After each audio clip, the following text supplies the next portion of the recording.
Started? Yeah, we're going to get started. So, I'm still going to be the facilitator, but it's your meeting. So one of the things that I learned running meetings is that there's different types of people who attend meetings. There's extroverts. I'm an extrovert. When I say something, I haven't thought about it at all. And it's the first time I'm hearing it. I just think about it, it goes right out there. There's introverts who, they're always like a little reserved, they're set back. Think of it as a camera lens. For an extrovert, I'm always checking with the outside world, and as soon as I see something or hear something, I can respond to it less than instantly. With introverts, the camera lens is actually focused in. And when they see or hear something, they basically have to process it, check in, does it fit with their standards, and then they can get engaged in a discussion about stuff. So, with that in mind, I'm going to try to do two things. I'm going to ask for ideas, topics which we can talk about, and I want people to just brainstorm, throw it out. I'm going to scribble it on a board. And then for those introverts that need a little more time, we're going to go around the room and say, what would you like to hear about?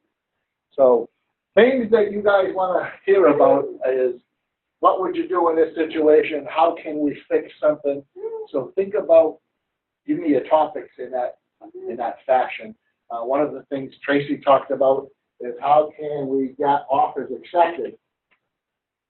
That was in the email. And spelling doesn't count. So, what other topics? We're going to do 15 minutes to figure out what topics we're going to talk about, and then at 10:15 we're going to take the first one. Let's make it 10 minutes. 10 minutes. We don't need 15 minutes. Okay. Yeah, well, let's go. 15 minutes will give us way too many that we'll ever be able to cover. Quick. Deal with other agents. Okay. Communication. Communication. That's a nice easy one. Communication with The other agent when submitting the offer. Better background on the buyer, his mortgage person, and ability to take a loan.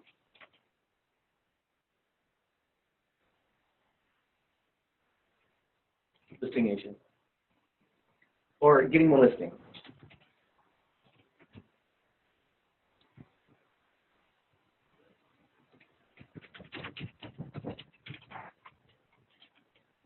I would like to talk about a little bit about farming. I'm just starting to do that, and I want to know what everybody's opinions are.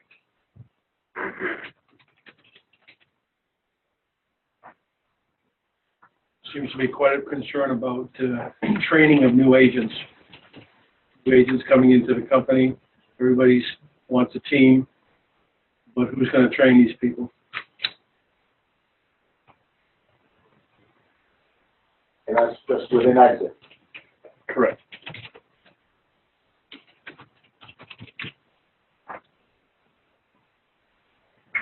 Any other problem area, concerns? You have a deal that almost made you cry, almost made you want to kill somebody. Oh, yeah, we got two of them going on right now. All these bank-owned properties, I think they're an issue, huge issue. So REO stuff.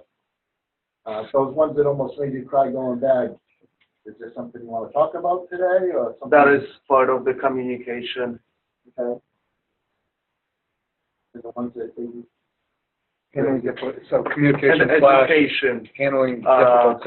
Education to the buyer, educating the buyers, current market and trends that have been going.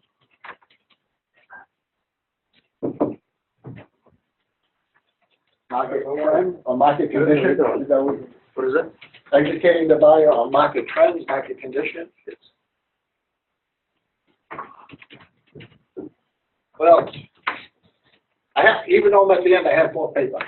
That's a lot. Doesn't mean we can't discuss them first. I'm going to show you something. I'm going to show you a trick for this one. More, we need more ideas. Building long-lasting relationships with your clients that go beyond the end of the sale.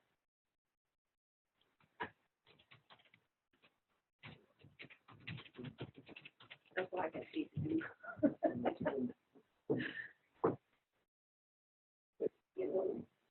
Okay, take 1 minute and try to think things that you dealt with or had trouble with or heard other people say, wow, that would be an interesting topic. So take 1 minute and write it down, and then I'm going to go around the room. Get everyone's ideas. In addition to this, or comments? In on this? addition to this. About managing risk. Keeping you and me from getting sued.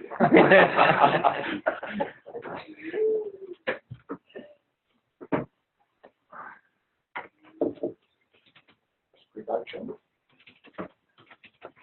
First impression, meeting with new clients. So first, how do you present yourself? Or Pretty much. First.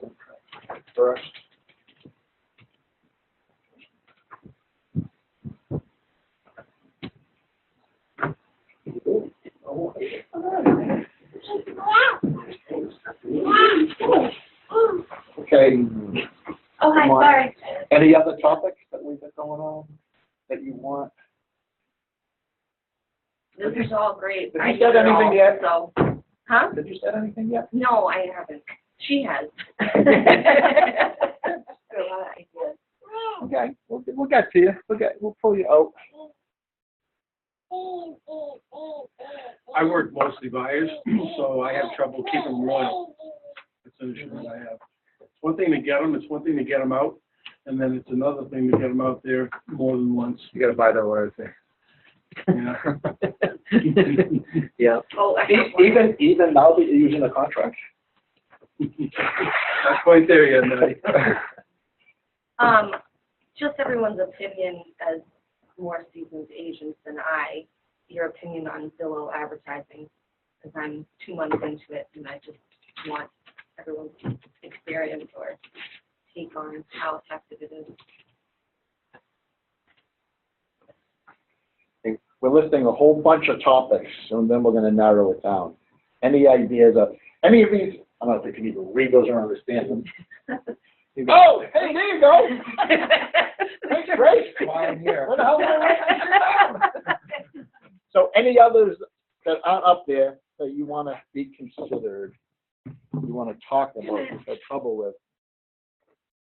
Being open-minded.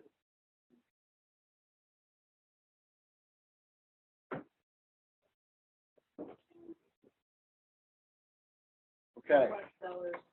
Huh? I want sellers. I like their- We have Here that. somewhere. We got some. Who doesn't, right? Getting more The listings. more we talk Getting more about it, Getting more the listings. Okay. Yeah. I didn't know that. Business structure. Business structure, how to structure your business, how to Time. manage Time management. Yeah.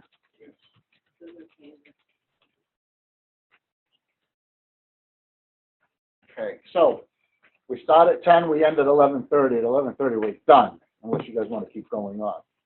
But most of the time, I respect your time, and I expect you to respect each other. So at 11 o'clock, we're done. So at 10:15 to 10:30, we got like 5 different topics we can talk about. So I want each of you to look at that list and pick your top 3. And once we get your top 3, I'm going to put a little check next to it. And that's how we'll determine the top vote getters will be the ones we work on first. So take a few minutes and pick your top 3. I want to do it by show of hands, so that'd be faster. Was this in your top 3? Or just Yeah, whatever. So, but we might not get enough. Oh, yeah, so long as we get numbers. Okay. You get 3. Take a minute to write down the top 3 you want. Or check off the top. we're not talking about with each other. Other agents. I did it think. Uh-huh. I do kiss their ass until they kiss me off. That's exactly how you should do it. Sounds like Roadhouse. So they give you a reason. Be Be nice. nice. Yep. Play nice. Be nice until I'm not. I'll tell you when that time is. Go and have.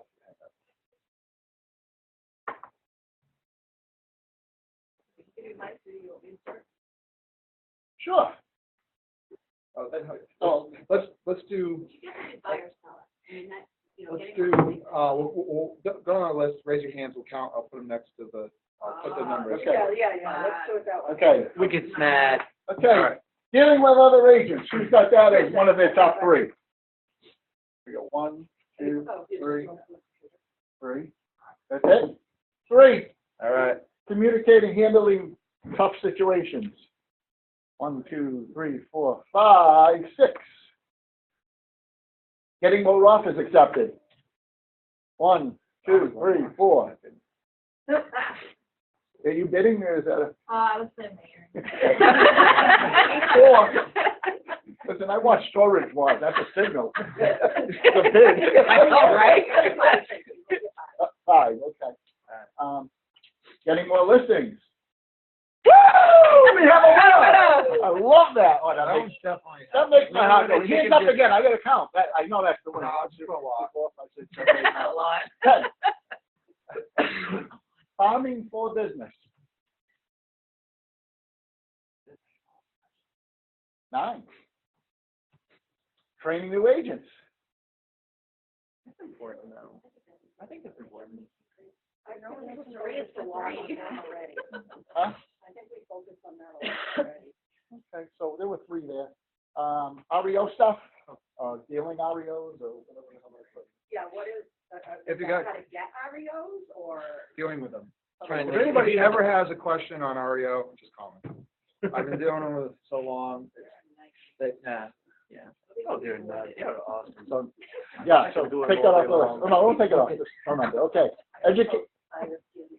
Educating buyers on market trends.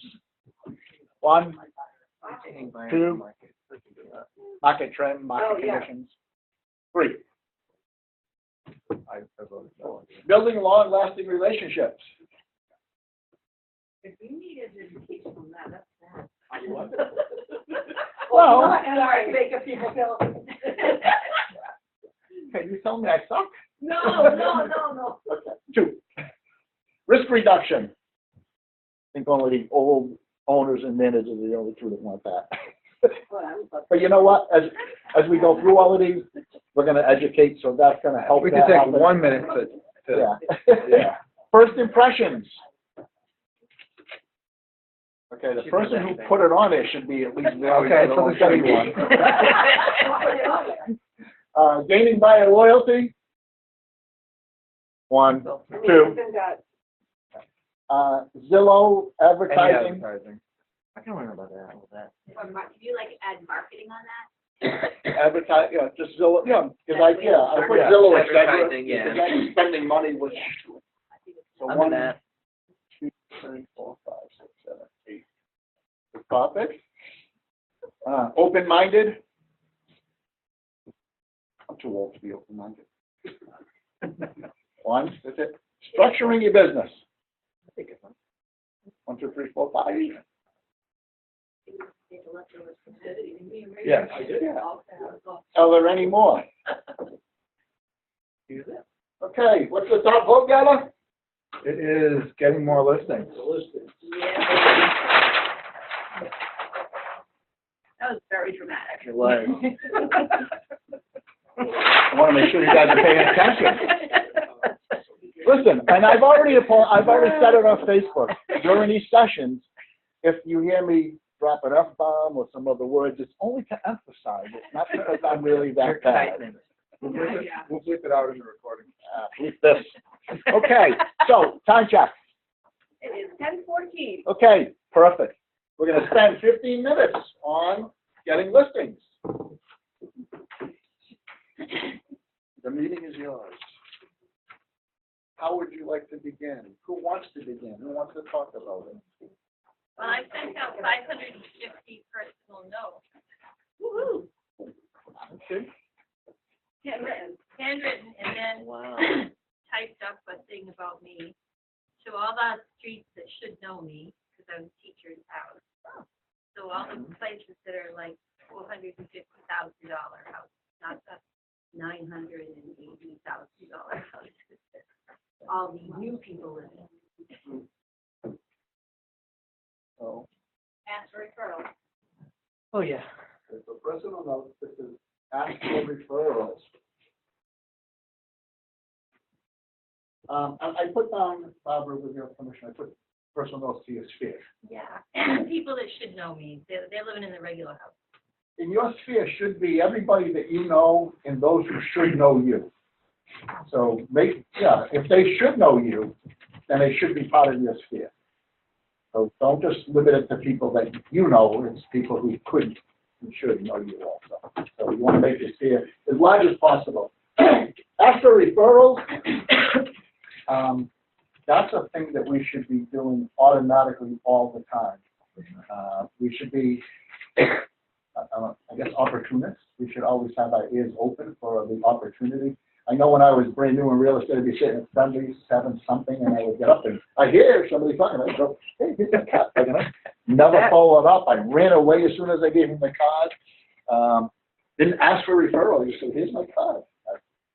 Dad, you should ask for referrals and work on it. So when you ask for referrals, who should you be asking? Everybody. So it should be a sphere, everyone. How do you ask for referrals? Do people, is everybody asking for referrals? Yeah. Absolutely. Are you getting them? Yes. So, can I say just, I think the very beginning, especially for new agents, it's a hard transition, I think, because I think sometimes you think you're being pushy, and you're not. So you have to, I guess, for me, it was, I psyched myself out saying, I'm actually offering a service. I'm helping these individuals, so I need to let them know what I do. Follow it? And then things just started coming. And like last week, I was at Blue Rocks, eating, talking with the girls, you know, and then, you know, they know I'm in real estate. The guy next to me is like, oh, you're an agent? I'm like, yeah, absolutely. As soon as I hear that, here's the car. Yeah, it's fine, right? So I'm thinking about moving to Florida, and, you know, I live over here, and, you know, spend my hands some comps and see what else is worth. Absolutely. Here you go. We just started talking. You know, stuff just, you have to ask for it. And I think a lot of us don't. And we just, you know, if someone's interested, they're going to present that. They're just waiting for you to ask. Like, it's kind of like, you know, when you first kiss, you know, the girl's waiting for you to lean in, and you're waiting for her to lean in. You're like, man, no, you're leaning in. Great example. Yeah. Yeah. And That's so, absolutely. there's another thing that I think is important too, is saying, who do you know that's looking to sell? And I think even if you're looking for listings, you have to put it out there to the universe, like, I'm looking for listings right now. And if you just say, who do you know who's looking to do buy or sell? I think sometimes it's better if you're looking for listings to say, yeah, who do you know right now that's thinking about maybe selling the house? I'd love to help them out. And I think if you say, if you think of it from a helping perspective, I'm looking to help people, then it feels less like I'm trying to sell people on something. I'm just offering my help out to the universe to help them sell real estate. You know. It's just, I don't know what it's called, but that anytime you talk to that person, you sit in front of their face, they're smiling. It's like, I said to my brother, I go, especially around you, do it all the time, you look like you're all city. Oh, you want to give her? Okay, you want to give her? I mean, it's ridiculous how much you do it. But anyway, you talk about it because I was talking about it, and I was at the shop with the issue. I went back there and I gave her some of my information because I found out she was talking to me about the major realtor. Actually, went to my church. Oh, yeah, I felt so bad. I'm like, seriously? You can't touch people enough. We have to be a constant reminder. Yeah. My first broker had a little phrase that I follow today. You have to be a pleasant, persistent test. Period. It's really simple. Like, I grew my business with for sale by owners. I pick up the phone and just talk to them. And hey, Dan, how you doing? So you're trying to sell your house on your own. Any questions? You need any help? I actually do it the other way. What I do, I will call them. I will set up an appointment to see the house. I will not disclose that I'm an agent. I'll walk the house with them, and then I will let you know. No, I'm not saying do it. I'm not I have saying my do realtor it. hat on now. Yeah, dude. No, but I will check out the house. and later I will just let them know what I can do for them on the end of the appointment. Usually it works. So, If I were the homeowner, I'd be pissed. What happened? I just, if you came into my house, and didn't tell me you were an agent, you were trying to pitch me. got me listings, couldn't help it. No. Well, as a realtor, caution. Risk reduction, caution. Really. Because the mandatory relationship disclosure must be given at the first personal meeting. You have to discuss a specific property with somebody, and it should be done at the beginning of that meeting. Sure. Boom! So, referrals. When you ask for referrals, how many times do you ask? 3 times. Is there a limit? Who separates? I take all those. Have you been to my class? The reality is, anytime you ask a business, anybody, you should ask 3 times.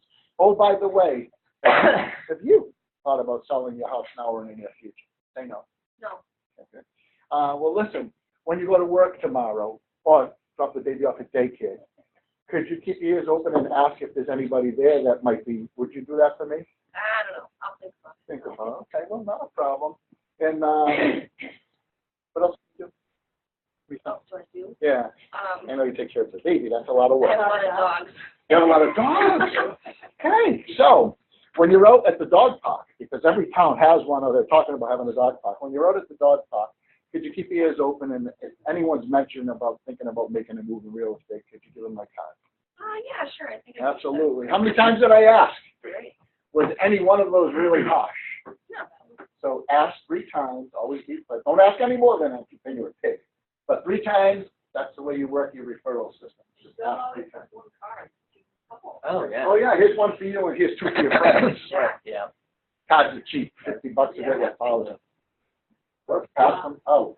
One of the other questions that Bill Massey, who just recently passed away at 90 years old, was a lifelong door knocker. His opening question would always be, when are you guys thinking about moving? Because it throws people off. They're like, you didn't ask them when you're selling, because people think, I'm not selling. But if you say, when are you guys going to be moving? They're like, if they thought about moving, they answer the question. If they haven't, they're like, oh, well, I don't think we're moving. But it throws people off. There is that I should be. But it does open that dialogue, I think. Because you're not, I think sometimes people think, all right, here's another real estate agent just trying to get my listing. Like you say, oh, when are you guys thinking about moving? The other thing that when asking for referrals, especially with the sphere of influence, is hopefully you know them well enough to know they own a house.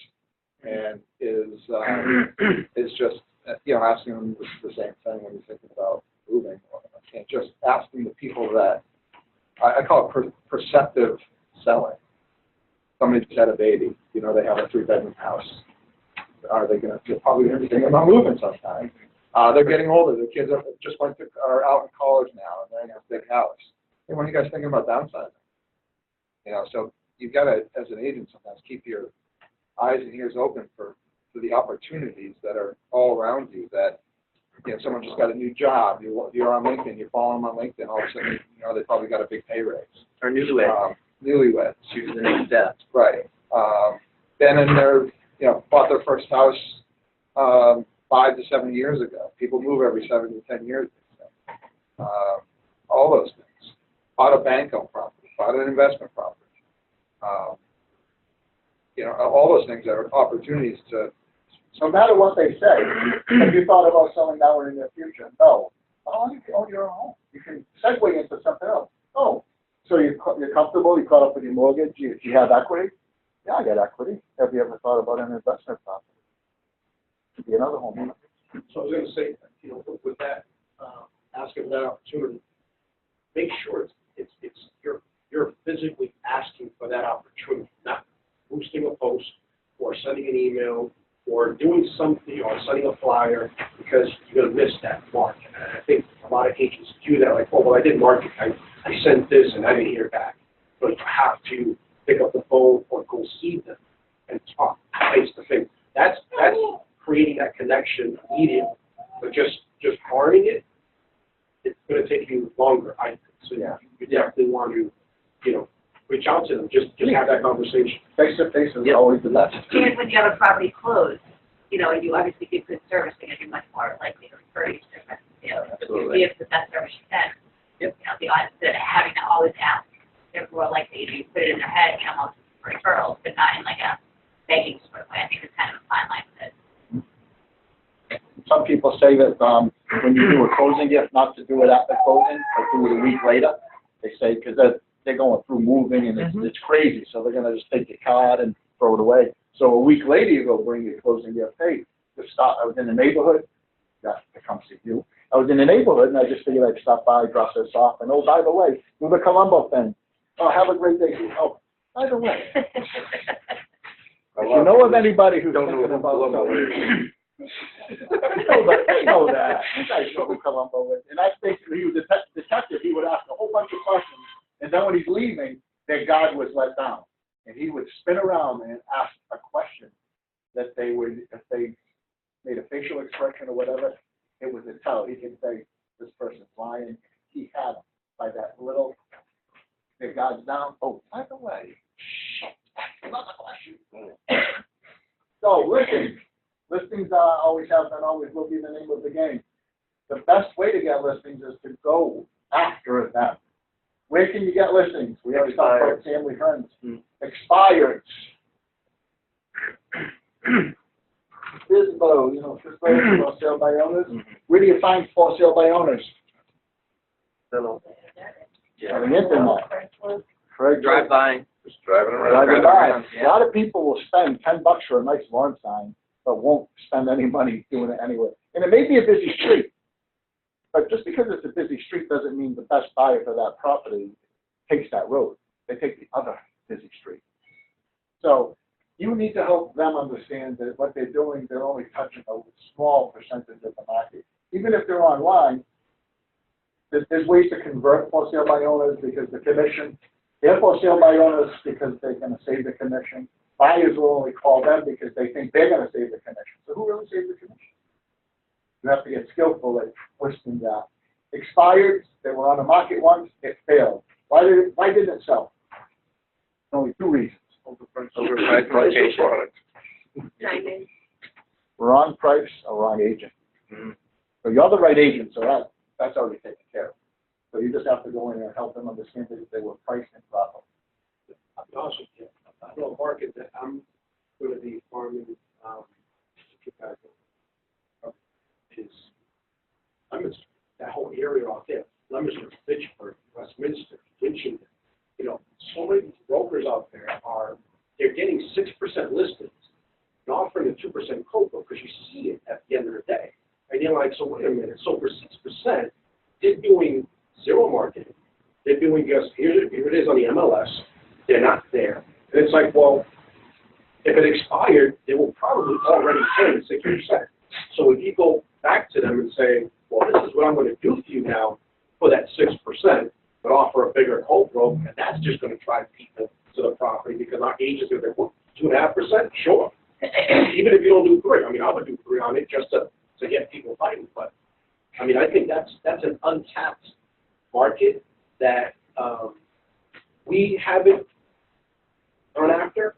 I think they kind of operate on their own a little bit, and now that we're venturing in there because of the pricing is what we're seeing. But I think we can really compete. If you really focus in that area, especially on the expireds, I don't see how you can lose, to be honest with you.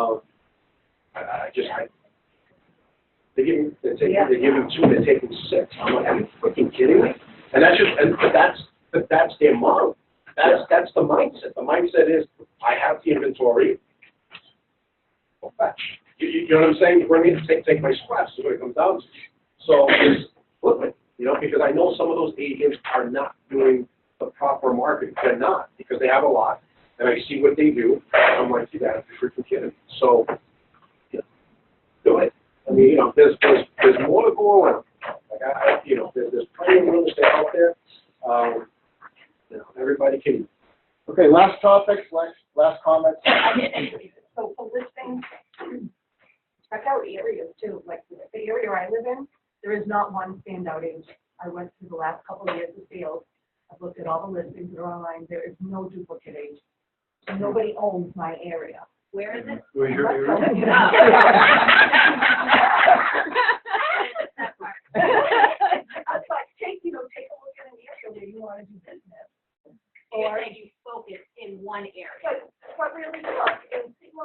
to my farm. Yeah. But, you know, I really took a good look before I decided to invest my money and see, does anyone have a stronghold on it? If you go to Charlton, and I'm not saying don't go out to Charlton, but it's Diane Dusky and what, Donna Flannery, or, right, so you know, they don't. Donna Spencer, Diane Charlton, Donnie Needy used to be Russia, Nadia used to be Auburn. But I went and looked at some areas that were close to my house, because, you know what, I can go to Southborough and do a $600,000 lease, or I could do 2 in my neighborhood, which is gonna be easier, but it's in my neighborhood, right? So just take a look at some areas you wanna work at and see. 01603, just in case you guys were wondering. Yeah, thanks. You know what, though, the thing about that is that no one wants that here. You know what I mean? And if I didn't live here, I wouldn't want it either, to be honest with you. But it's down the street from me. If I gotta go check on a listing, or I gotta do a showing, or something uninspected, have it right there, and there's not one. Wonder Woman of Webster Square. I don't know about the advertising. If you're gonna do any kind of mailing, door knocking, street calling, because you can do street calling with call resources, if you're gonna pick an area, and you wanna dominate that area with the listings, you're never gonna get there unless you start to take multiple listings in those neighborhoods. So take referral listings anywhere you can get them, but don't ever just say, hey, I'm the listing agent, I can list all over Worcester County, I want listings all over Worcester County. Like, take them anywhere, but you gotta focus your farming market. There's no other reason that you see agents in an area that own that area. It's not just because they know, I mean, yes, they probably know a lot of people in that area, but they're also farm marketing in that area. They're doing just listed, just sold postcards. They're everything, 90% of their attention on getting listings is in that area. And that's the reason to get it. And once you get it, it's hard to lose. I've seen people be total jerks. And, you know, everybody hates it. There's signs everywhere. Even their There's clients- signs everywhere, but they're such idiots to work with. So like Well, there's they're one even, guy, you know, they're with even jerks Roosevelt. to their clients sometimes. But I've had clients tell me, well, yeah, but they sell a lot of listings in the area, so I feel like I have to go with them. They're the ones that have had most of the listings in the area. So, like, owning an area is like, that's what your ultimate goal should be, but you can't do it by looking everywhere. Like, oh, I want to be the Dudley agent, I want to be the Oxford agent, I want to be the Worcester agent, I want to be the Shrewsbury agent. Can't be them all at once. Okay, what's our next topic? By the numbers. We have listings number 1. By the numbers, farming is kind of a good segue. Farming. Farming. Man. We kind of already talked about farming. You have to be expert in an area. You can't farm the entire state of Massachusetts. It's going to be very expensive. So you have to pick a location, demographic, geographic. There's different ways you can farm. You can do it on the internet. You can do it by getting a good pair of shoes and walking. Hi, Tracy Barber. I'm your Shrewsbury expert. I've been selling real estate for 15 years. I just wanted to drop by and give you a brochure. Oh, by the way, 3 times have you thought about making a move? What about your neighbors? What about people at work? Okay, thanks. Well, listen, here's my card. If you just have any simple real estate questions, do it. To farm an area, to really own an area, you have to be embedded in that area. I don't do any of the stuff I used to do in Auburn. I still do a little, but I was involved with the Chamber of Commerce, the Board of Ed. Everything Auburn had, I touched somehow. Relay for Life, I started that. Donations and doing charitable events, that's a great way to get your name out there in a side which everybody knows how wonderful this person is about helping the community. Oh, and by the way, she also does real estate. What do they know you better as? Who cares? So long as they know you do both. So the reality is I'm a real estate professional who also gives back to the community. Win, win. So you got to get yourself out there and farm. Right. So farming can be geographic or it can be community. Like I get the door knocking thing. What do you think people like nowadays really think? Like when people knock on my door, especially for jobs, really aggravating. You're a mom. The reality is the only people who door knock now are the people delivering a Watchtower magazine. Yeah. Jehovah's Witnesses. Nobody else door knocks. No, actually, you will see cable companies come around door knocking. You will see Windows coming. Yeah. So like, I understand the concept of it, but I feel like it's intrusive. Because they're trying, they are, Someone knocks on my door, I don't even answer. I don't know. I don't answer. I'm like, I'm not expecting anyone, just like, you don't want me to answer the door, like, you can answer it, I'm not. Yeah. For me, Yeah, I don't know. I did, But I'm still the accelerated farming. wait, time out. I forgot to tell you guys this rule. Only one person talks at a time. Okay? All right, Okay, who was talking? I don't know. Go. Ready? Yeah. No, she was talking. Oh, no. She was talking. I was like, guilty. So I'm following the accelerated farming book, and instead of doing door knocking, so I took 2,500 mailing lists in my zip code. I did two postcards, and then I did one of the yearly calendars where my card's stuck on the top of it. And my next round is going to be, instead of door knocking, I printed out this nice little thing. It says, if you need a hand with anything real estate, give me a call, and it has hand sanitizer on it, and you kind of just hang it on the door instead of knocking on someone's door. Oh, good idea. Yeah. What if they're home and they see you there? Would you Oh, talk to them or would you run away? No, I might. Do you knock before you put? Are you I gonna knock don't, I before just you put. just put? I just put. Yeah. And wait for them to call you. And you can't leave things in mailboxes. That's against the law. Yeah, right on the It's got to be door. on a doorknob or in Yeah. between the doors. And then I sponsored my daughter's basketball team as well, so all the parents there know who I am, and the mailers and stuff go to the same houses. How much does that cost? It was $250. Yeah, sometimes it's equipment with their names and your name on it. Sometimes it's just a sponsorship where your ad goes in the book or something, just to help the whole program. Or being her at the end of the baseball And if you- field and stuff like that. Door knocking is definitely not, it's probably one of the hardest things to get comfortable with, but there are agents around the country that kill it door knocking. You know, it's a numbers sport, you know what I mean? You're gonna get your door slammed on you, you're gonna go running away from dogs occasionally probably. And you have to have the right mindset if you're doing it. The mindset should be that when I'm going there, you're there to offer a service to somebody who may need it. If this person you're knocking on the door doesn't need it, they may know somebody who needs it. And what better person to refer business to is someone who's actually doing something in the business other than just popping in an MLS. I mean, the other thing to consider is what is the neighborhood that you're knocking. It's call it what it is, but I think my age generation, and probably, I don't know if it's younger, but the older the generations living in the homes, the more they are receptive they are to door knocking. Absolutely.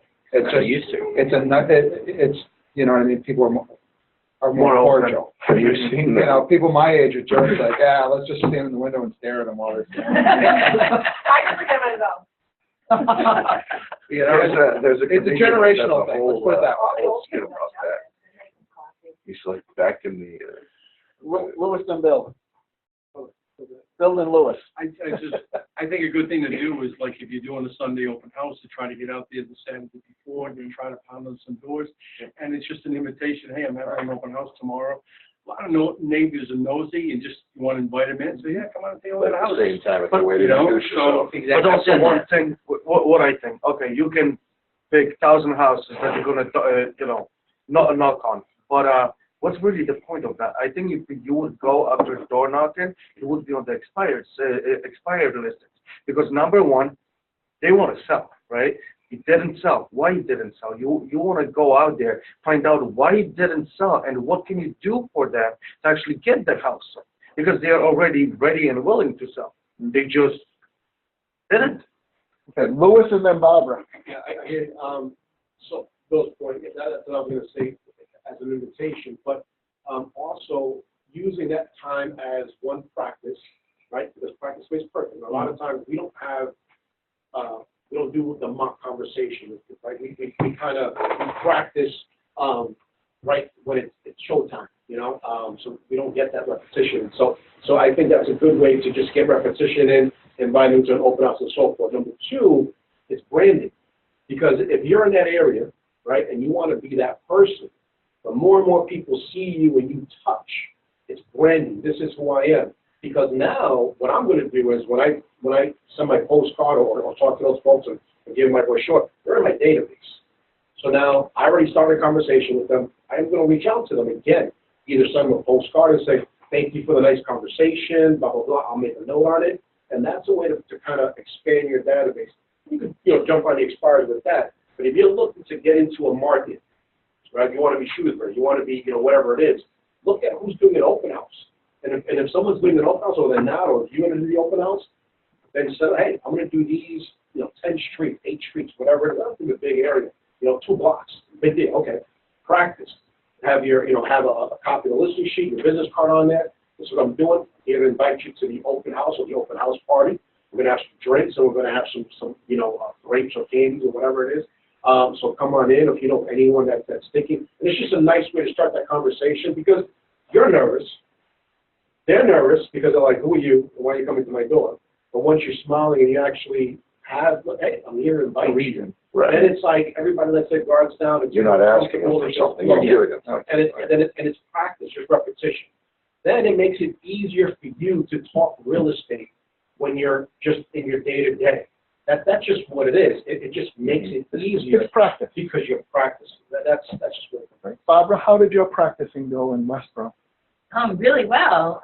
But you know what? It was the old people that opened the door for me. And they would talk to me and they would have great conversations. I didn't get to sell the house. You didn't get any business out of it, No, right? no. But did you gain experience that made you a Yeah. better agent? Yeah, I did. So it's a win no matter what you do. Bill? One of my earlier mentors said this many, many times ago, and you'll probably relate to this when I say, is things happen in threes. So you were questioning why you go knocking on doors. Once you see a listing come on the market, there's about a 99% chance that 2 other listings in that street or close by will come on the market. I've seen that happen a zillion times. All of a sudden there's 1 house, all of a sudden there's 2, all of a sudden there's 3. So one of my other mentors used to always say, pound that area because there's more coming. And things happen in threes. Right? And neighborhoods have turnover. When people will say, how come there's so many signs? Because when the neighborhood was brand new, all the young families moved into that hood. Now it's recycling through its time.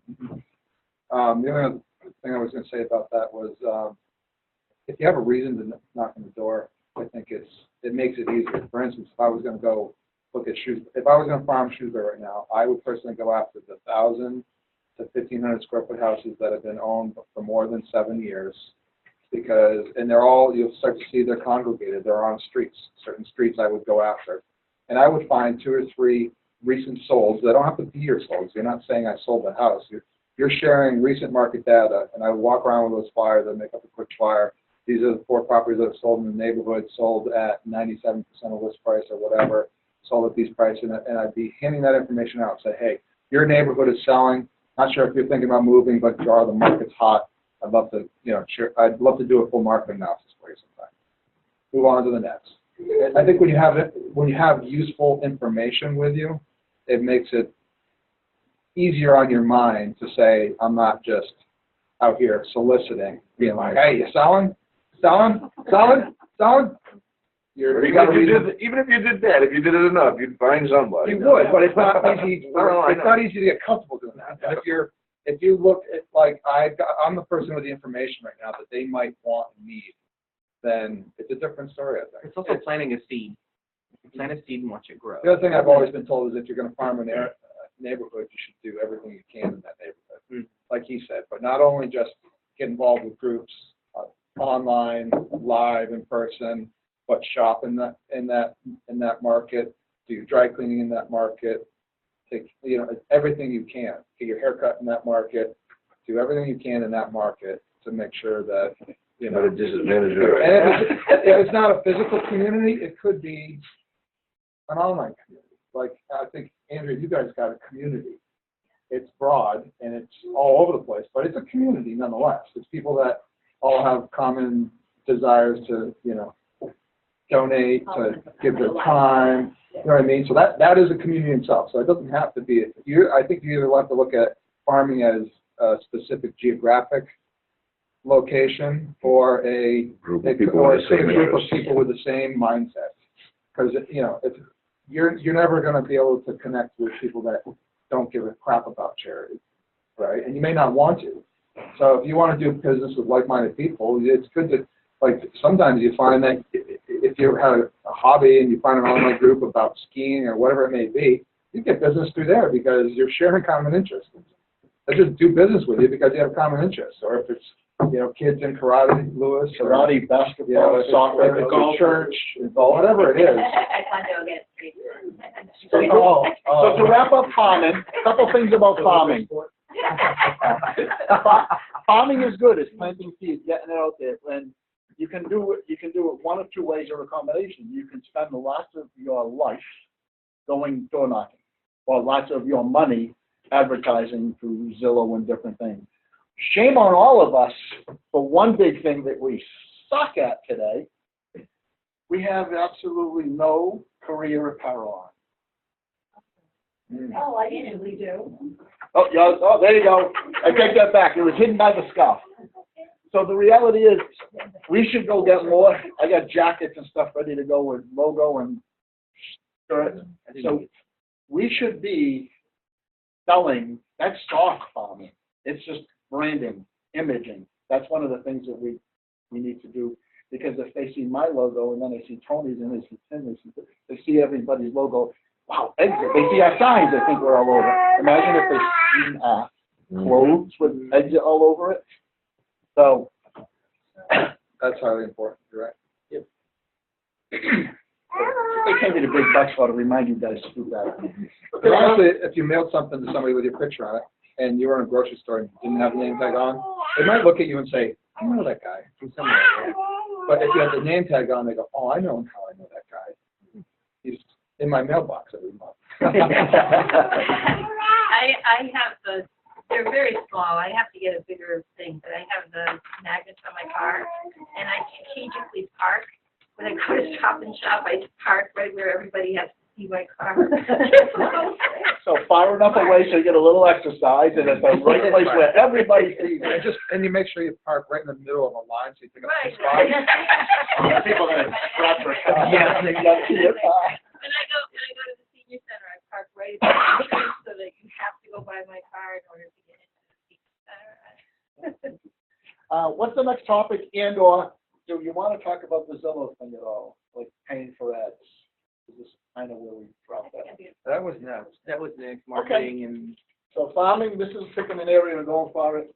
Zillow ads, paying for ads, that's what I'm assuming you guys want to talk about is what works, what are you paying? I spend really, really little. I spend this much on advertising. Really can see it, but I do advertise a little. The only way to do that kind of advertising and spend little and be successful is to be in a business since 1993. So if you can do that, great. But so that's was born. there's always going to be one. So the reality is, I don't do a lot of this. So this is a discussion that you guys are going to have because I used to do it a lot. And I'd spend money on the catalog of homes and a real estate guy and TV open house. I would do a lot of those different things, and I didn't know which one of them really made sense. So I do Zillow a lot, and I like Zillow because that's the thing where I don't have to be locked in for 6 months, first of all. I can do it monthly. How do you do that? Well, I had a rep that really showed me how to look at background, how to look for stuff, ROI.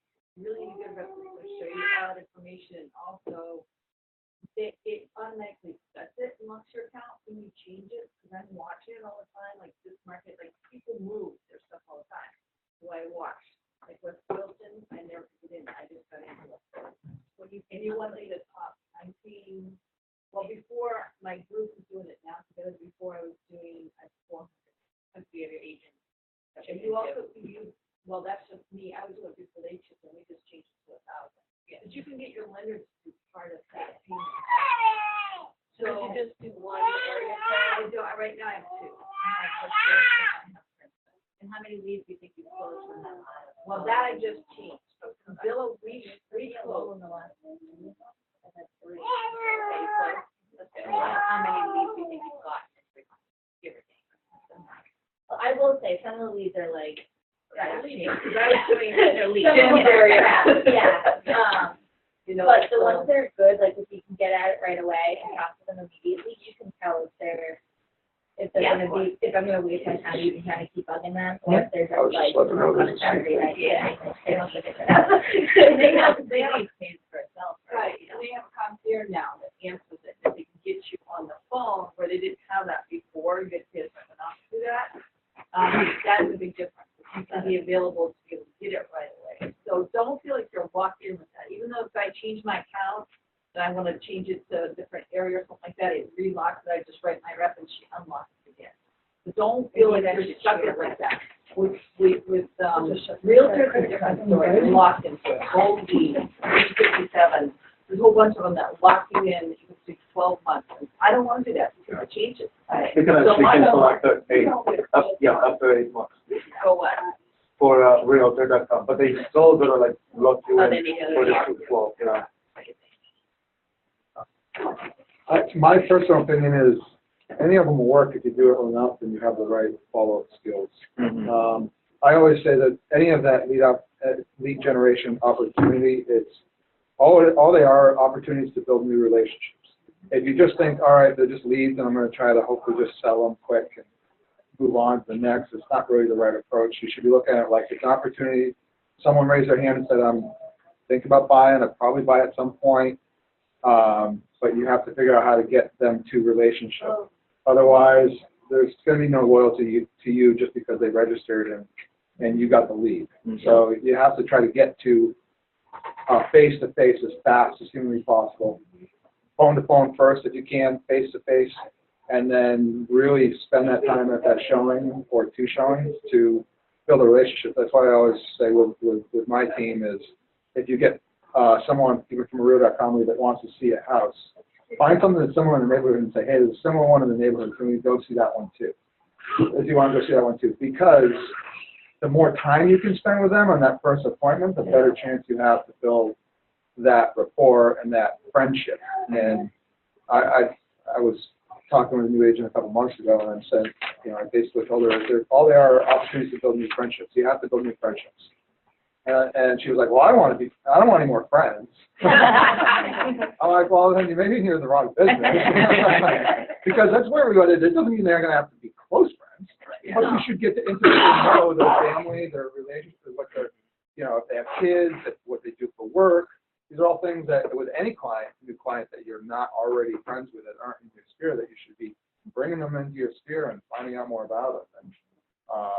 And trying to convert them that way. And the hard part with the advertising is it's a constantly moving target.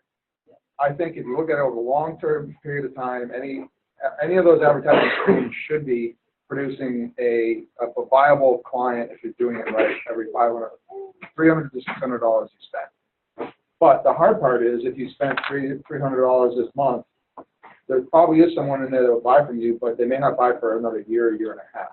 And you have to be committed to following up with those people for the next year and a half to see that $300 turn into a client. That's the hard part, because you can never say, oh, I spent this much and this is exactly how many deals I got out of it. You have an idea of how many deals you're going to get out of it if you're having good conversations, but you're never totally sure.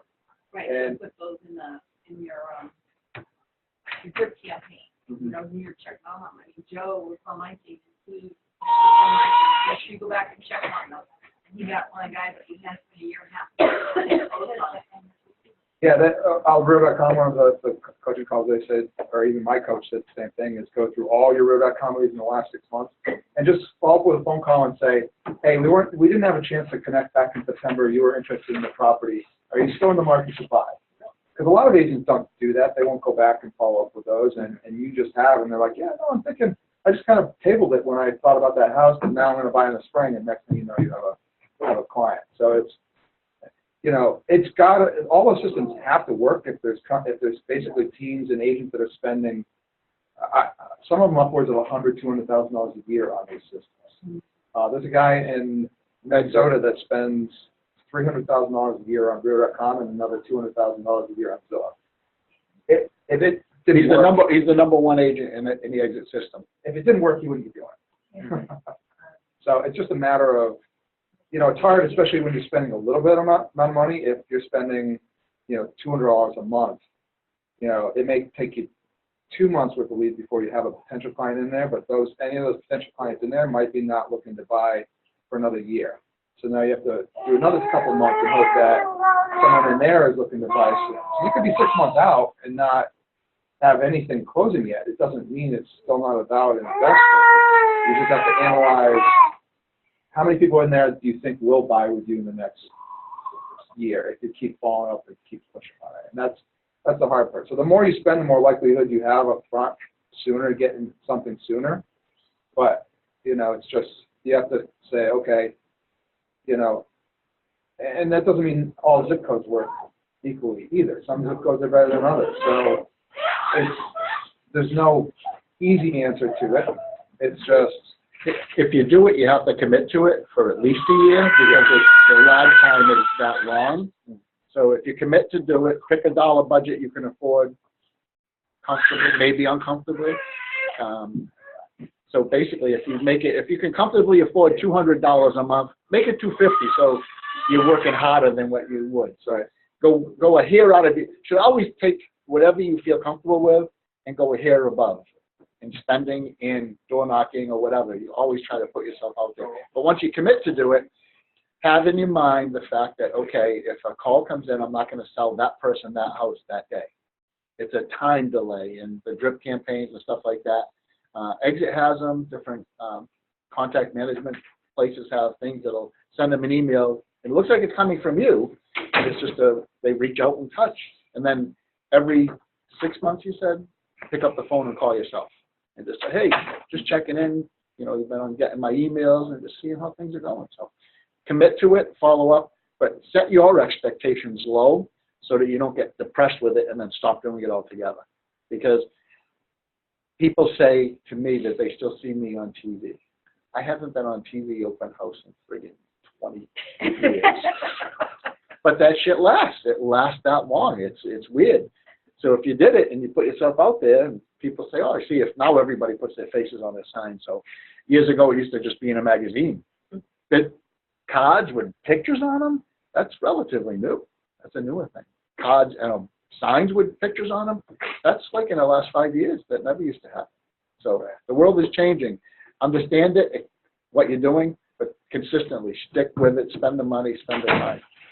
The other thing, big difference in advertising, the Zillows and Real.coms and Trulias, if you're more instant gratification, like you want people that are requesting showings now, they're more immediate than if you did Facebook advertising with a conversion system. And because typically the leads that are registering conversion are earlier in the process. Someone could have been on Zillow and Realtor.com for a year and a half before they request that first showing, and you get that lead a year and a half later versus someone that registered on conversion and may hang out and get your listing alerts for the next year and a half before they reach out and request a showing. So there's different levels of it too. I'm doing a lot of Realtor.com right now, but I do like Zillow, and I'm looking into like expanding to Zillow because I like the fact that with Zillow you can grow your branding better. You can grow your team, your stars, your sales history, and there are people out there that are looking for real estate agents, whether they're listing agents or not. They're looking on Zillow and seeing who's showing up on listings, seeing who's got the stars and everything else like that. And actually another thing that I found out myself because I was doing with Zillow and Realtor.com. On Zillow, I actually closed more deals. And it seems to be working much better. But the one that I really miss is when truly I was separate from Zillow. Then I was only paying $46 a month, but I closed 8 deals in a year. So that paid off. And now it's just like, it's much more. You have to make sure that you're in the top market. You really need to work with the rep on Zillow, so they teach you and show you how you can get yourself in the top 3. That's because you're rotating more. So you have to really depends on what your budget is and shop how to get in that top 3 that you'll be rotating through there. God, that sounds like a lot of work. Yeah. I think I'm getting out of the business in 10 years.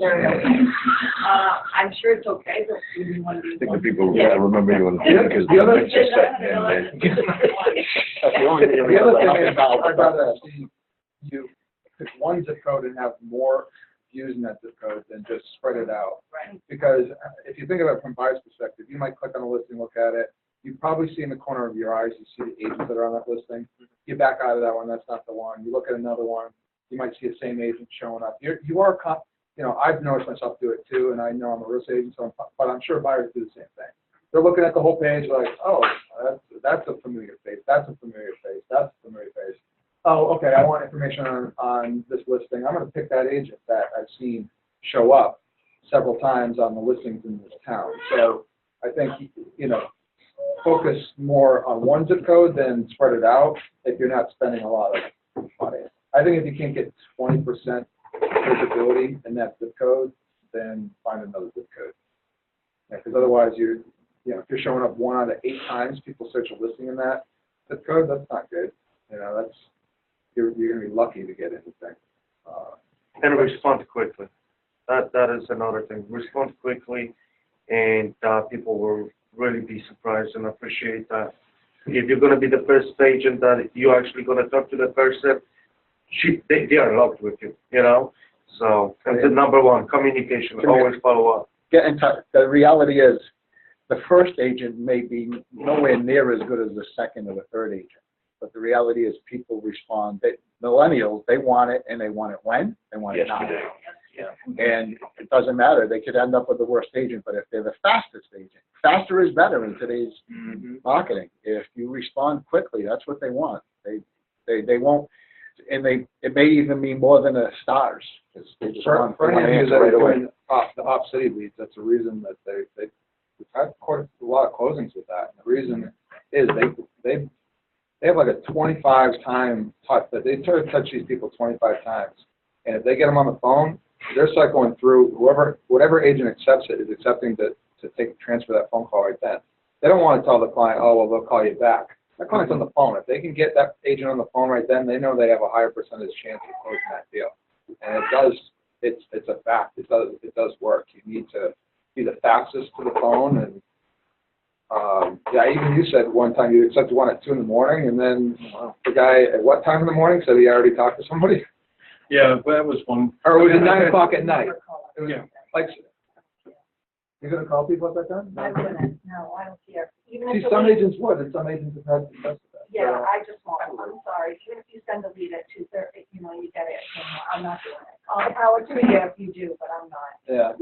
Personally, I would text them and say, oh, I just got your, Yeah. request, you want me to give you a call right now? Right, because, just because you're playing on the computer at 2 in the morning, doesn't have to necessarily mean what your phone ringing or you want to talk.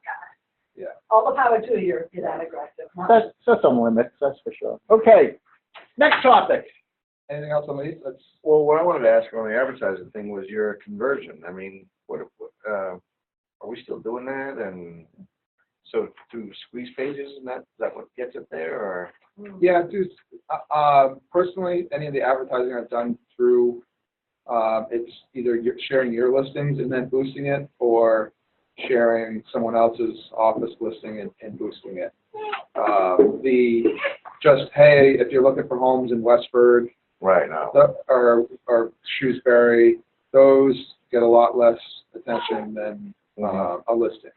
So if it's a hot new listing, you put hot new listing, and then do the share from our listings, and you share that to your Facebook and then boost it. Those have a lot more success. Boosting open houses, boosting a new listing, they just work a lot better. Yeah.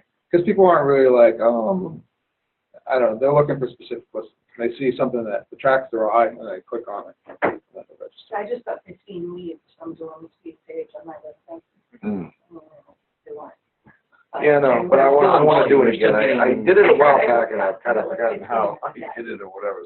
The nice part about that, when you take a listing and you're advertising it, you're killing 2 birds with 1 stone. You're showing the seller, hey, look, we had 500 views from the boost, and you've got 12 leads from it, and you say we have 12 people that I can follow up with and try to convert to buyers on your listing, but you're also getting leads for yourself. Anyone still using e-listings? And 2, has anyone tried the Engage 1, 2, 3, like their promo? Engage 1-to-1. I did one, the guy called me, I did one, it was $50. I never got any traction from it. Um, But I'm not up on the techie stuff. I have it set up so they're admin on my page, so they add something to it every day. It's free, so what the hell? But I did do one of those, things you're talking about. It just brings other people to your page. It was around Thanksgiving, and it was like, choose which pie did you like? And like 78 people that I don't know from a hole in the wall came to my, and commented on it. But then you engage with them like, oh, really? Like, you like apple, I'm more of a pecan or whatever. But you're talking with them, and then you invite them to like your business page. And there's just that many more people that are exposed to anything that you do put on there. I thought it was Tony the real estate guy, not Tony the pie guy. Personally, I Little pie guy. boost my own listings because I know what I'm boosting, I know the radius I'm picking, and I'll just do a radius within that zip code, usually 12 miles around the house, around the address. I'll do demographics likely to move and income level over 50,000, so I'll do 50 to 75, 75 to 100, 100 to 125. And that's pretty much it. I mean, you can go deeper into the demographics, but I think likely to move is a good one. It's worked pretty well for me, but with the engager, not knowing exactly what they're doing, I'd rather do it myself. So that's what it's like. I do the free stuff. Yeah, I think they're just doing that because they know that some people don't even know, what to do about it, but. Well, it just makes my page look active, that's all, because otherwise I'm not posting something on my Facebook business page every day. So every couple of days, I think it is, or whatever, or every day it's just something relative to real estate, whatever it is. Yeah, well, that's like, I have, like, my entire month is scheduled out so that my Facebook page has an article every other day for the entire month. I don't have to touch it till next month, because I don't go into my Facebook page Right. that often. But at least that's why there's something there. But I it's haven't. something there and you're not going into it often, you're not seeing people replying or asking. No, I will, because I get notifications. Oh, okay. Yeah. Yeah, you see who liked it or commented or shared it. I did hear, and I don't know how true it is, but about Facebook and business pages, they may start charging. So for me, I've just started strictly using my personal page. I think people, it's going to get hot. I have, whatever, how many friends, almost 1,000 friends, and they know me. I don't think they're going to go like my business page anyway. So if I just throw it in front of their face on my personal page and I build it that way, I think it's smart because Facebook is, I just read an article about Facebook starting to charge for business pages. So that's just. Well, they already, any business page, unless you boost to your own likes, only 5% of the people that like your business page are actually seeing it in the newsfeed. Any posts you do, so you're already not getting much traction with it. Yeah. You have to have it because that's the only way you can boost a ad. But other It's than funny when you sponsor it, though, how many more likes you get. If I post any random thing, you get like 3 or 4, and I post something, they were like 70 something for like. yeah, But you can think of your business page and share it on your page, because legally you're supposed to be doing it for our business. Right. Okay, next topic. We have 2 left to go. Time for 2. Communications. Handling different, is that the next one? Communications. Okay, communications and handling difficult co-brokes? Is that it? I think so, yeah. Just dealing with difficult issues sometimes. Dealing with one that it might be difficult, but I have to. Does other stuff other than real estate.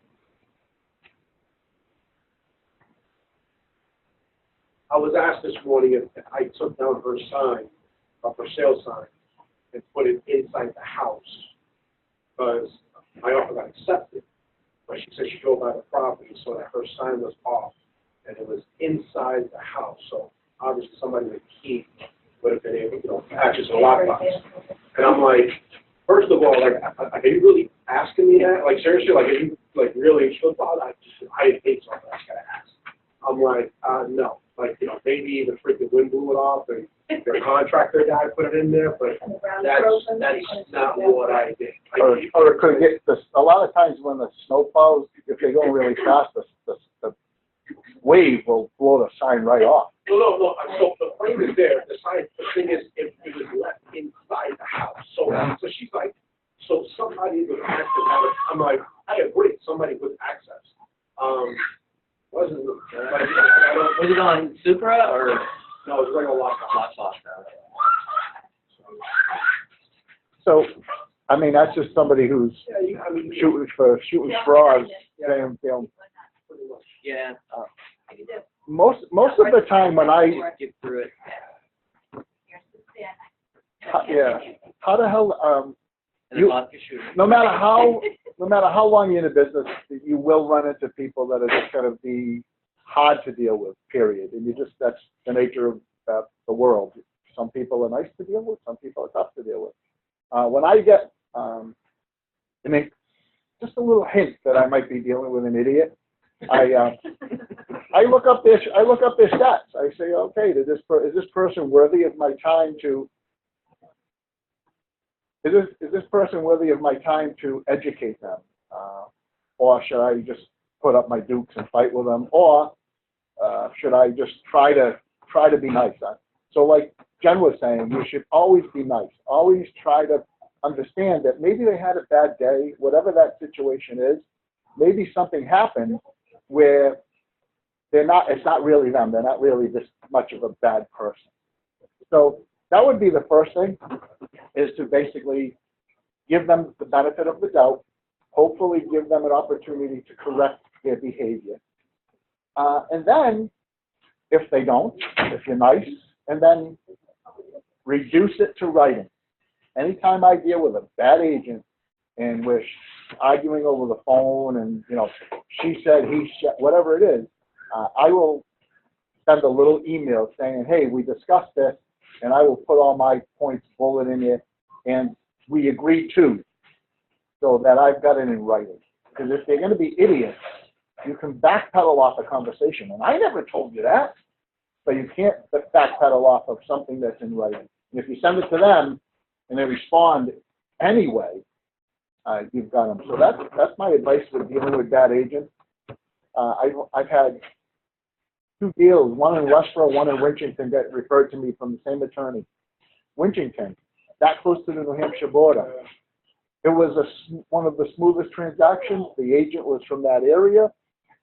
It was smooth. It was a piece of cake. Everything was friendly. The buyer, everybody, my seller was in Iowa. So I had to go out and do more than the average listing. But it was a beautiful transaction. I had a little one in Westboro. The agent was the biggest asshole on the planet. He kept saying, oh, I've been in the business 30 years. Kept saying that. I looked up. In the last 10 years, she's done 10 transactions. In the last 5 years, she's done 7. And she's being a jerk through the whole transaction. And at the very end, because we did the walkthrough, I didn't leave the key. I left the key at the house, and I knew I was going to be not in Westboro, but Auburn. She basically sent an email to everyone involved in the transaction saying it was a scene at the registry of deeds, and it was very unprofessional that the listing agent and the attorney did not have the keys at closing. She said, so I sent her an educational email after the deal closed, and I got paid. And I sent her, I said, listen, it went on record at 1:50. I sent a text to the buyer, because he had texted me asking me about the keys, at 12:19. 29 minutes is not too long of a delay, I don't believe. And I said, you made yourself look bad by blasting this to everybody. And she also bitched and moaned about, you know how you put a listing in and you can check off net or gross, the commissions paid on? She was a jerk through that process. So I said, listen, MLS has rules, and you really, something about, if you knew the rules, this wouldn't have been an issue. I said, you really ought to go get educated or get out of the business. So I sent that educational email because I was just so pissed she was such a jerk. Directly to her, to everything. I sent it directly to her. And that closed last year. I sent that email to her and never heard back from her. but I just got an email the other day, and it was to everybody. Oh, I just want you to see what another agent said to another agent, and I hope to do business with you all in the future. So she sent my email out to everybody. I sent it directly to her. It's almost like, yes, I am stupid. Please see. So when you deal with somebody that's that stupid, you just knock them down. And I do that very rarely. I get along with almost every real estate agent out there, even the agents I don't like. I get along with to close the deal, and we don't fight, and we know we're going to have a little bit of friction, but we do it. And but all I can say is be respectful and be nice until they tell you not to be. This woman told me not to be. 11:15. Any questions on communicating with bad agents or? What about clients? Can we touch on that for a second? Cool. Did I already miss that part? I don't know. Can we talk about clients? Absolutely. Okay. So pre-approvals for 250, and they want to look at homes at 275, 280, 290. How do you handle that kindly? And I mean, obviously, you know, there could be some wiggle room in a price, but you know that from working, they're using your mortgage broker. You know that they're absolutely maxed out at that price. Mm-hmm. And you know, I mean, you're not really going to get that much money off a list price, you know. So how do you kill them with kindness without making them, you know, not want to work with you? Don't kill them with kindness. Okay. Read them the riot act politely and respectfully. And the reality is, take MLS, go to MLS and do market survey. What town are they looking at? What zip code are they looking at? Show them list price, sale price. Show them that it's like 98% or 97% on average. And you can say, I'm really good. I might be able to do better than that, but I can't do $30,000. That's over a 10% reduction. Ask And them how homes they are would only feel going too, if their house was listed and somebody came in and offered them $40,000 less. Yeah. How would you feel about it? Yeah, these buyers, they think that they're going to get these amazing deals without any insults. Yeah. I'll say, listen, I'm really good at what I do. I have a whole office of aged, experienced professionals that are there to help me. But no matter how good I am, I'm not an effing magician. So either you got to Marketing report, that helps. a marketing report, and you got to show them that and say, listen, this is it. So one of two things are going to happen. You're going to have to get real in your expectations, or up the ante. Yeah. Well, we're at our max. Okay, then here's your option. You Yeah. got to get real in your expectations. If your maximum purchase price is $250, the most I'm going to show you for a list price is $260, unless I think it's one that's drastically overpriced. Yeah. Not you, the buyer, me. I'm the professional. That makes sense. Do you have a buyer's agency agreement with these people? No, I was going to get it signed, and then they canceled. The appointment was at 2:00, and they canceled at 2:16 for an emergency. So I think I'm just dumping them. But yeah, that's a breakup. Yeah. Hey. I was like, are you kidding me? You're here's the 15 thing. minutes late, and you're telling me you just had an emergency. And here's the thing. Listen, I don't do this as a hobby. Yeah. I do this as my profession, and this is how I work. I work with buyers under agreement, because when I make a commitment to you, I expect the same. Yeah. Here's the agreement that spells out the. Here's the agreement that spells out the rules that we have to follow. Real When simple. are you presenting that? At the first personal meeting, immediately after I do the relationship disclosure, and they say, I want you to be my buyer's Before you agent. even walk in the door, or you're inside the door? Well, I know every situation is different, so. us more experienced agents, we used to do a thing called CITO, come into the office. We wouldn't go show them properties until we met in the office. Yeah. Women should do that more than guys, Yeah. too, for just security purposes. Yeah. But if you meet them at the property, say, okay, hi, someone, Matt Agent, Tilly, as your time, it's nice to meet you. Before we tour the home, I spend a few minutes at the kitchen table with you. Get their permission. If they say no or why, say, well, there's a state-regulated disclosure form that I have to go over before we do anything. Take the time, go over there. If they're squirming, they want to go look. You're the professional. You got to be in control. Say, no, here we go. This is how it works. I don't know if you've seen these before, but they probably weren't explained to you properly. Let me do that correctly now. Explain to them how we work as real estate professionals and say, do you have a choice? Yeah, we'd love to have you as our buyer's representative. After they sign it, immediately slide the other one in and explain that. Read the digest version, get them to sign it. What if you don't have a copying machine? What do? Send them to the document. Give them the originals and take a picture. I have a scan app. I got some cool. So you want your copy? You don't have to have a copy. You have the Called original. a tiny scanner. The best stuff you could ever get. Scans it perfectly. What's it called? Tiny scanner. Oh, I understand, yeah. What is it? Scan? Oh, Cam. It turns it right into a PDF, that's cool. Yep. I have turbo scan because I'm fat. So question, because the buyer's rep agreement is 3 pages long, so I literally had mom sitting there reading it in front of me, and it's like awkward silence, so I'm, kept the conversation going. And then she was like, I don't know, it's going to be my son's decision, so she finally hands the paperwork to him, and I was going to explain it, but then there was so much chatter, he had to go in the other room and start reading it. And I'm like, oh my God, it was like 10 minutes later. And then she was like, why don't you just bring it home? So long story short is they ended up bringing it home, and I felt like, I hope I didn't just burn that relationship. But these are people who were searching here No. and there? A different person. Yeah, but mom interfered, He just sends me an email. He goes, I have no problem signing that. So it's like, you had mom like right there, like chiming in and kind of destroying things.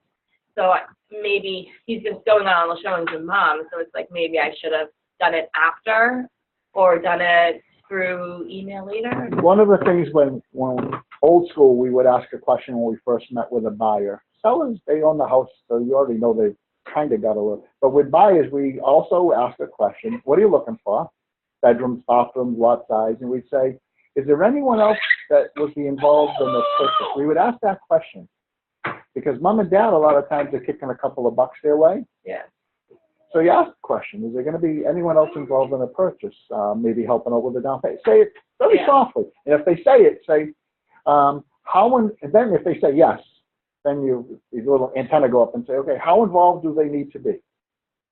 Do you need them at every showing? Or are they going to come in after the fact when you break the offer? One of the problems with them coming in after the fact, they're there to protect their kids. Even though you're representing them, you're bad. Exactly. You're bad. You're wrong. I'm here to protect my kids. So they're not buying this house. I don't give a shit. Yeah. We looked at 50 houses. This house ain't for them.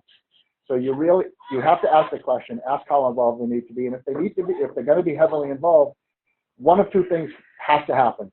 You're going to get them involved through the whole process, or you're going to get them involved up front to realize that you're going to be like a parent to them. You're going to take them and protect them for the process. Once they see you do that, they don't need to be involved at all.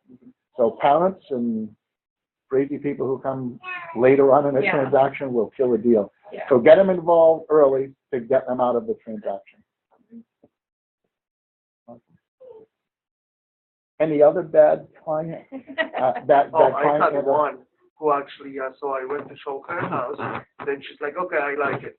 I'm like, okay, cool. So, so I'm just like, okay, let's go to my office.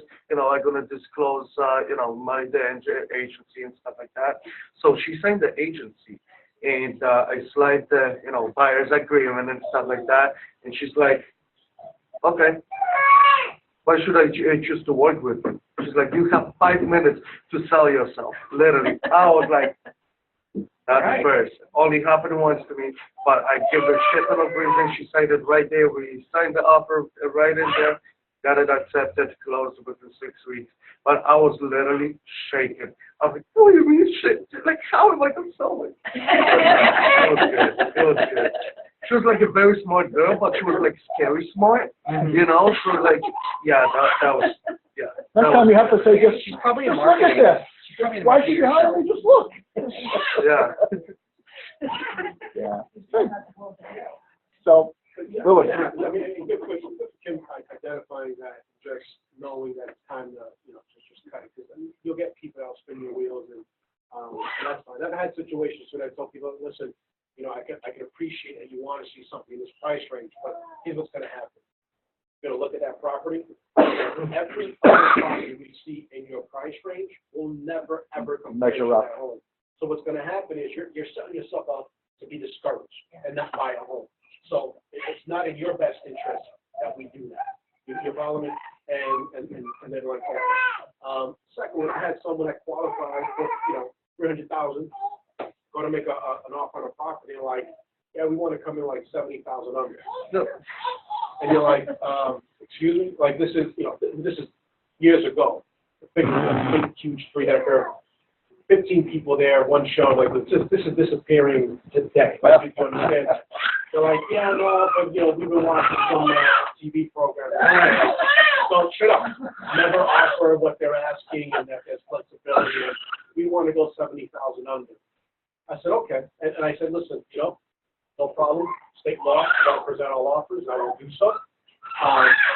However, I don't think we're even going to get a counter. It's just going to be flat out rejected. So I will let you know what the status of the offer. But honestly, I think you may want to be, you may need to choose another agent that's willing to, let you gamble on these properties. I'm really more interested in working with serious people that understand what the market looks like, that are actually going to make offers and want to purchase properties. So, it doesn't sound like that's where you are right now, so that's okay. That's all right. Thank you for the opportunity. I will be in touch. And that was it. I wasn't even going to give them like, oh, well, hey, like if I went to high school with this person, no, see you later. Like, it just, you can't do that. This is when we have fax stuff. You know what I'm saying? I mean, I'm in the office, it's 8 o'clock at night, we're writing, I'm like, no. So. And another thing I wanted to say was, I love the buyers who are like, oh, I read this and that online. It's just, you got to let them know, you know what, everything that you read online is not true, right? So like I had one, the deal actually fell apart before even signing the PNS because he read online. So yeah, that's the number thing. Read as much as you want online, but hear how it's getting done. I've been doing this every single day, so listen to the advice I'm going to give you and not who's wrote something somewhere online and you're going to be, looking up to God to do it, Like I had one girl, so that was a good one. I actually just got her on the agreement. She's like, okay, got pre-approved. I got one letter, right? Then I got another letter. What the heck, freaking loans are reaching out to me. Yeah. Then freaking Racket Mortgage is reaching out to me. I'm like, hey, Abby, what's going on? I've been getting all those pre-approval letters. Oh yeah, internet told me I got to shop around. I'm like, oh, if you want to shop around, just reach out to me. I got plenty of great people that can get pre-approved to it. And she's like, oh, do you? I'm just like, yeah, sure, here, call this guy. And it's better. And it's better. Should we put an offer in on a property, and you got a pre-approval from the computer, or you got a pre-approval from a local lender? Yeah. Which one do you think the other broker is going to help push better? Mm-hmm. That's another educate them. There's the net world. And then there's the real world. The real world is when you work with local people, better things happen. Yeah. And so you just get and that's actually how I got one of my offers accepted in a multiple offer situation. We only went at the asking price. Some other offers were higher, but because the owners actually knew the lender, they knew the company and stuff like that, they accepted ours. So we never even hit the how do we get offers accepted thing. That was the one Tracy wanted to do, but you guys outvoted them. That's okay. So it's almost 11:30, so we end on time. Thank you all for coming. Thank you, Daddy. See you again next week.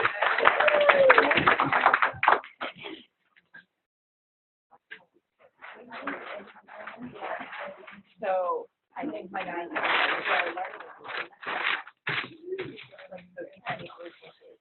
He didn't tell you how to close this out or something?